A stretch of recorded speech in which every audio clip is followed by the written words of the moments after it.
Y es uno de los temas del momento, ¿no, Lara? Así es, les traje algunos gráficos para analizar y para anticiparnos al impacto tanto a nivel internacional como en Argentina, en nuestro bolsillo. ¿Qué va a pasar? Ya les tiré un spoiler, uno de los puntos fundamentales es si es sostenido o no el efecto, si es transitorio o permanente. Y tenemos muchísimo para aprender de la experiencia del conflicto entre Ucrania y Rusia, que recordemos que también había generado una gran suba del petróleo. Ahí podemos de a poco empezar a ver cómo impacta la guerra en los precios. Acá tenemos básicamente, dividimos en dos, quiénes están cayendo y quiénes suben. Estos numeritos los hicimos antes de entrar al programa y se van moviendo todo el tiempo, así que puede ser que alguno esté desactualizado. Pero básicamente el dinero es miedoso. Creo que alguna vez ya les dije eso. Entonces las acciones, si miramos el Nasdaq, el S&P 500, Dow Jones, el Russell 2000, que incluye a las empresas chiquitas y medianas de Estados Unidos, o si miramos Asia, absolutamente todos están cayendo hoy.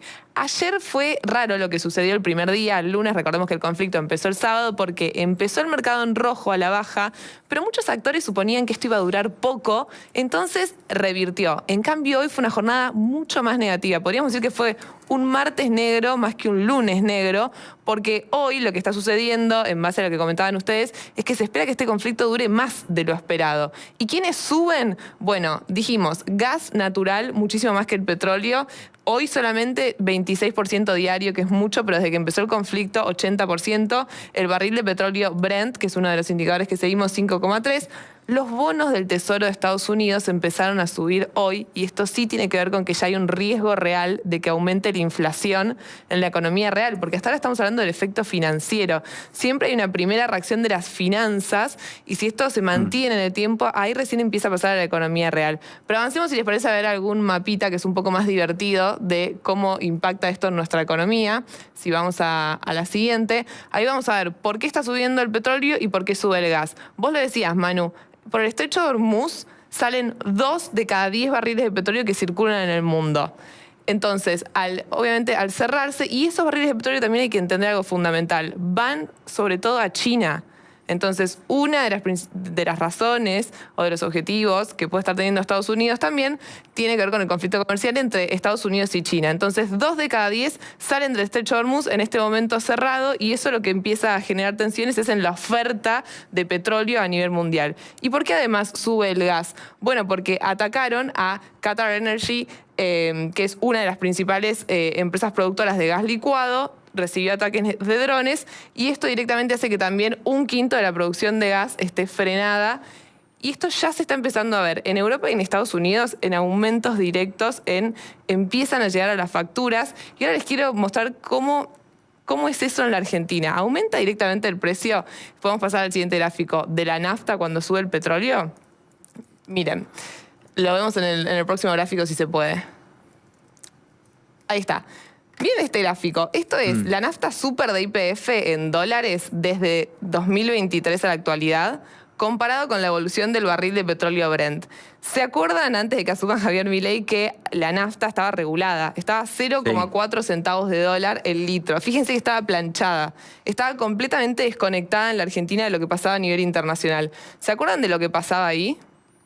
Por ejemplo, había desabastecimiento de combustible en plena cosecha. No sé si se acuerdan de eso. Sí, sí. Bueno, esa era la Argentina. O cruces, cruces en las provincias limítrofes y demás a otros países de la región. Me acuerdo en Misiones, me acuerdo en Chile, a cargar nafta, porque no había o por lo que fuera. Exactamente, tenías un precio regulado, planchado, y eso generaba desabastecimiento en la economía. Por eso lo tenés completamente desindexado de lo que pasaba a nivel internacional.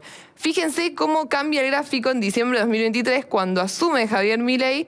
Fíjense cómo se pega el precio de la nafta super en YPF empieza a seguir el mismo ritmo que la cotización del barril de petróleo en Estados Unidos. Por un tiempo. Exactamente, por un tiempo. Hasta agosto de 2024, y ahí vemos que no quiero usar la palabra, vamos a usar otra palabra. Ahí vemos que deja de haber correlación. ¿Qué pasa? Cuando baja el barril de petróleo en Estados Unidos, que es el naranja, fíjense que baja muy poquito en la Argentina. Sí. Y cuando aumenta de todos modos. Bueno, ¿por qué? YPF empezó a aplicar un sistema de promedios móviles que lo que hace es seguir las tendencias internacionales, pero no automáticamente.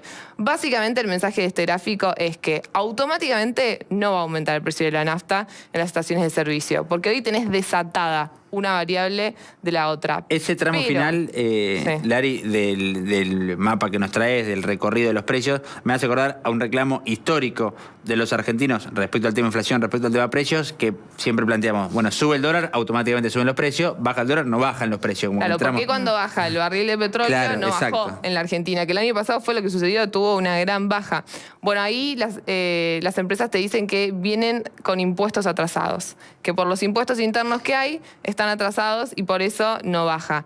Pero hoy, que estén desvinculadas ambas variables, podríamos decir que te cubre de este riesgo internacional, y hoy precisamente el CEO de YPF, Horacio Marín, salió a hablar y dijo que automáticamente no va a aumentar el precio de combustible en la Argentina, pero si esto continúa en las próximas semanas, ahí sí se va a ver un traslado a los mostradores. Tengo lo último para mostrarles si quieren y seguimos debatiendo el tema. Dale. Si avanzamos en los gráficos. Esta es la correlación entre el petróleo y los futuros de soja. Se viene la cosecha gruesa en la Argentina. Fíjense que históricamente en verde tenemos los futuros de soja y en azul tenemos el petróleo. El petróleo es mucho más volátil, reacciona mucho más que los futuros de soja. Pero fíjense cómo hay una correlación e históricamente si sube el barril del petróleo, reacciona más tarde el futuro de soja, pero también sube el precio de la soja. Y esto podría llegar a generar en exportaciones que suba el petróleo, que aumente la soja y que aumenten los minerales, que es algo de lo que vimos al principio, oro está subiendo en este contexto. Eso puede ayudar bastante a las exportaciones argentinas. Entonces, por un lado tenemos el golpe en el bolsillo, por otro lado, que todavía no va a suceder si esto se sostiene en el tiempo, pero por otro lado es una buena noticia para las exportaciones argentinas. Gracias, Lari. Anda volviendo a la mesa y ustedes la van a ver.